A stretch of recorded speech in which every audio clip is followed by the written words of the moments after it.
How's it going, fellas? My name's Andy, and today we're gonna take a look at James Harden and Dwight Howard's time with the Rockets, and how there was a lot of stuff going on behind the scenes that never made huge headlines.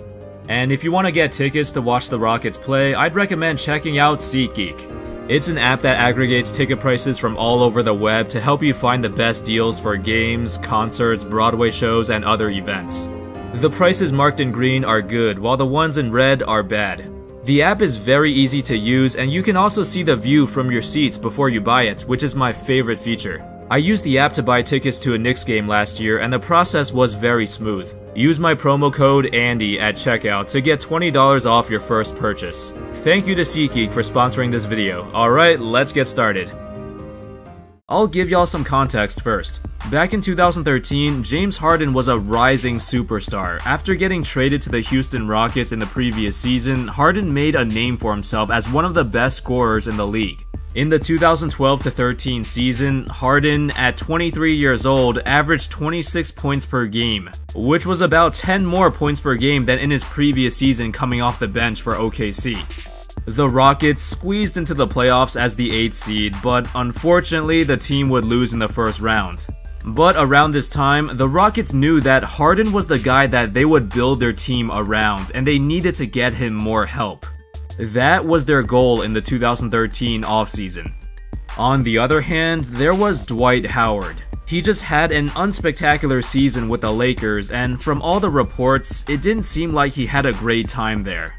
The Rockets took this chance to talk to Howard, and eventually he ended up signing with the team, pairing the young James Harden with a 27-year-old Dwight Howard, who at the time saw his reputation take a hit, but he was still the most dominant center in the league. So this new Harden and Howard duo played 3 seasons together before Dwight's moved on, and you know, I don't want to say that they underachieved or anything, cause they did reach the Western Conference Finals, but they were expected to do more. Their first 2 seasons were fine, and they looked like they were getting better, but if you remember, in their 3rd season together, 2015-16, it was a disaster. They still managed to make the playoffs, but the whole season was very underwhelming. Harden came into training camp out of shape, and Howard's role on the team drastically changed. The team focused more on utilizing Harden's perimeter game as opposed to Dwight's post game, which was the right choice anyway. Dwight was already declining by then on both ends of the floor, and it seemed like a better idea to use more of Harden in the pick and roll, but for Dwight, he didn't really like to run pick and rolls. As a result, the 2015-16 season saw Dwight average the fewest points per game since his rookie season, and there was a lot of tension in the locker room. According to an anonymous player in that locker room, he said, "When you got here, you had to pick your side."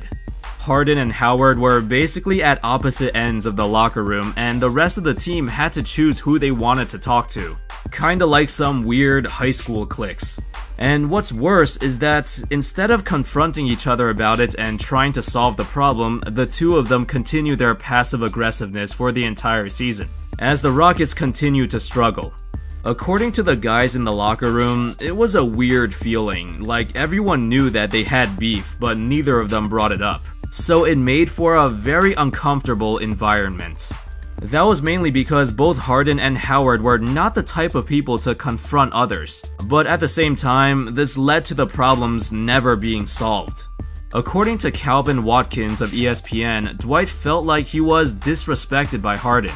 For the last 2 months of the 2015-16 season, he was basically being freezed out on offense, barely ever getting the ball.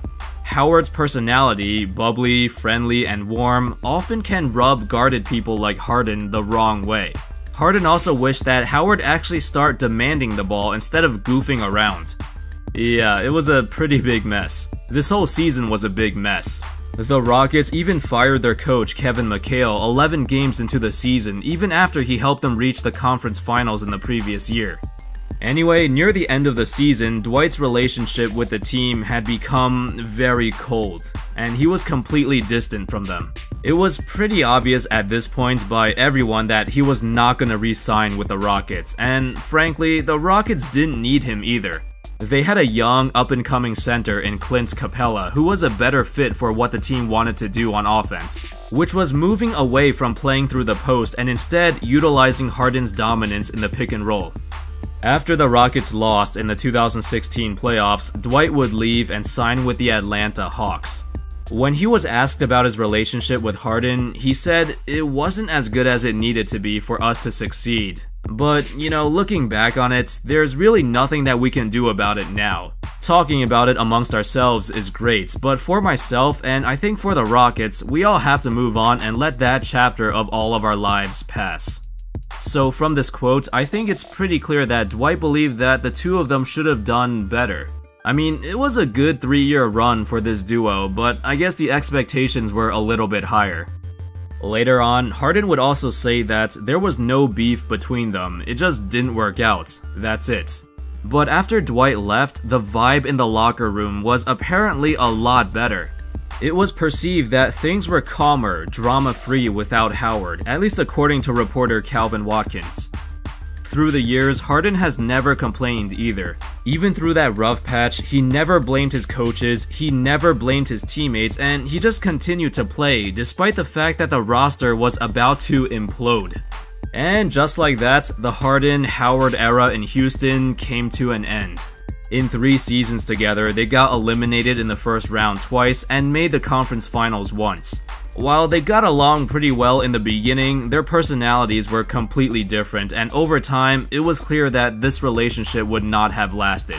On the court, they both had different things in mind and wanted to play the game a different way, but the thing is, Dwight, at that point in his career, was no longer that inside threat he was before in Orlando, and the team was just better with Harden getting more touches. That was very, very evident in the 2015 season, where Dwight missed half the season, but Harden was still able to lead the team to 56 wins. If Dwight was just a few years younger, this Rockets team would have been ridiculous. Well, still, it was a good 3 years, and Harden is looking really good nowadays. With Dwight no longer on the team, Harden was able to expand his game even further. The current day Rockets are built specifically for Harden's skill set, shooters, rollers, pretty much everything to help him succeed. And by all means, this is what the Rockets wanted to do in the first place. If we look back in 2013 when Dwight first joined the team, he was brought on as a superstar, but a superstar to complement Harden. But Dwight didn't want to be a complementary piece, which is why the problem started. But at the same time, ever since Harden got to Houston, everyone knew that it was going to be Harden's team, not Dwight's. And that's going to be the case for the foreseeable future. That's all, folks. That sums up the story. Thank you everyone so much for watching. I hope you enjoyed that video, and I'll see you next time. Peace.